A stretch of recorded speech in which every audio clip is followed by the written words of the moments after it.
طبعا في صدى في الصوت، ولهذا انا كنت استعمل السماعات علشان نسمع اكثر. اللي عنده سماعه لو يستخدمها بيكون افضل، لكن اللي برا بيسمع احسن من اللي جوا. بالنسبه للقضيه المركزيه اللي دائما نتكلم عنها، القضيه الفلسطينيه، يعني للاسف هذه جرى فيها التفريط مرحله بعد مرحله حتى وصلنا الى ما نحن عليه الان. اما تضييع وقت ان احنا بنوفق بين فتح وبين حماس، هذه في اقصى اليمين وهذه في اقصى اليسار، مختلفين من جميع النواحي حتى من الناحيه القبليه، لكن يجمعهم قاسم مشترك وهو فلسطين، شعب فلسطين، قضيه فلسطينيه، منظمه التحرير الفلسطينيه في النهايه. المجلس التشريعي الفلسطيني يجب يمثل الفلسطينيين في جميع انحاء العالم حتى يكون عنده قوه وعنده وزن، ويعرف العالم ان هذا يمثل شعب موجود ومشتت ومطرود من ارضه. لما تكلموا عن حدود 67، يعني هذه حقيقه شيء مذهل جدا جدا. وين القضيه اللي قبل 67؟ كنا نكذب على انفسنا ولا نكذب على العالم؟ الاف الشهداء سقطوا قبل 67 من اجل من؟ كيف تقولون ان فلسطين احتلت عام 67 وعودوا الى حدود 67؟ هي فلسطين الضفه الغربيه وقطاع غزه. زين، اذا كانت هكذا هذه ما احتلوها الاسرائيليين عام 48، تركوها لكم 20 سنه، لماذا ما عملتوا فيها دوله فلسطينيه؟ مش كان قطاع غزه مش كان تبع مصر؟ والضفه الغربيه مش كانت تبع الاردن؟ ما كانت بيدكم، 20 سنه تاركينها لكم اليهود من 48 الى 67. ليش ما عملتوا فيها دوله اذا كانت هذه هي فلسطين؟ هذا شيء عجاب، هذا شيء عجاب، هذا شيء غير معقول ابدا، غير منطقي. ما هذا؟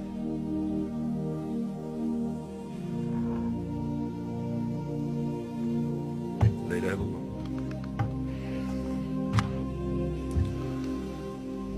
عام 48 كل العرب قاتلوا،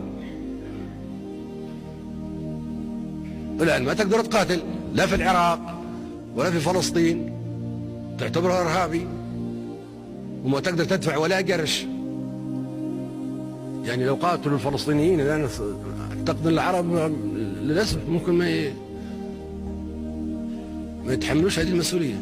وهذا السبب اللي جعل التمرد أو الإرهاب ينتشر، لأن في عجز رسمي وفي قضية لابد من القتال من أجلها.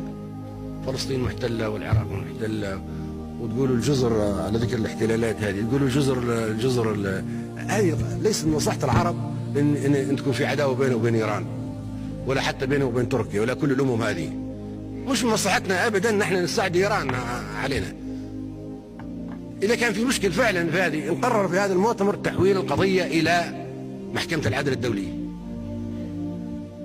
وهذا هو المكان المناسب لحل إشكال مثل هذا. وأي حكم تصدره المحكمة يجب القبول به. مرة تقولوا هذه أرض عربية ومحتلة، ومرة يعني هذه حاجة أشياء مش واضحة، بلبلة وتستغل بشكل ما. يعني سكان الخليج 80% منهم إيرانيين، العائلات الحاكمة العربية الأخرى كلها إيرانية، الشعب كله إيراني.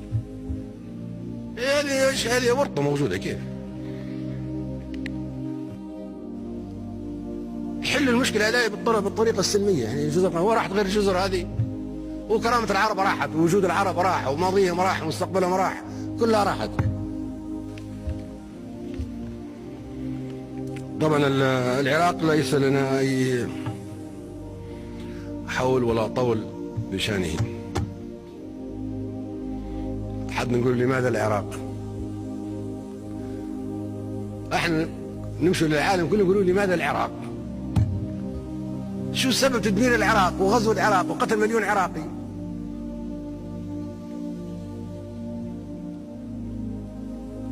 وخلاص لقانا الامريكان يجاوبونا على هذا السؤال اللي حاير، لماذا العراق؟ شو سبب له؟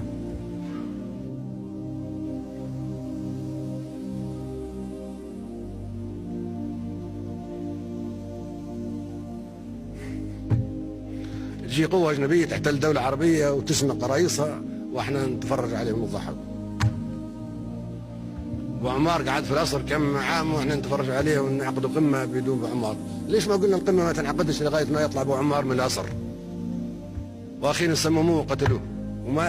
ليش ما نحق نمشي لمجلس الامن نحق بمقتل ابو عمار؟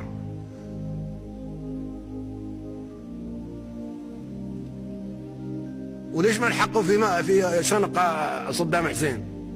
كيف يصير حرب يشنق ورئيس دولة عربية عضو في الجامعة العربية؟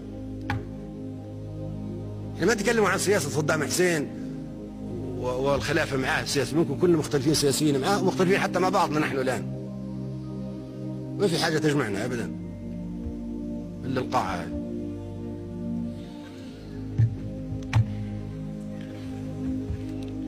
ليش ما يكون فيها تحقيق في مقتل صدام حسين؟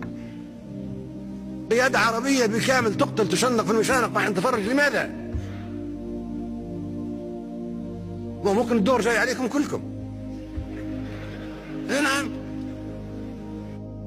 احنا العرب لا عملة واحدة ولا دولة واحدة ولا مصرف مركزي واحد ولا تسويق واحد ولا موقف تفاوضي واحد ولا تصدير واحد ولا استيراد واحد ولا اقتصاد واحد، شيء ما فيش ولا حاجة إلا اسمه عرب.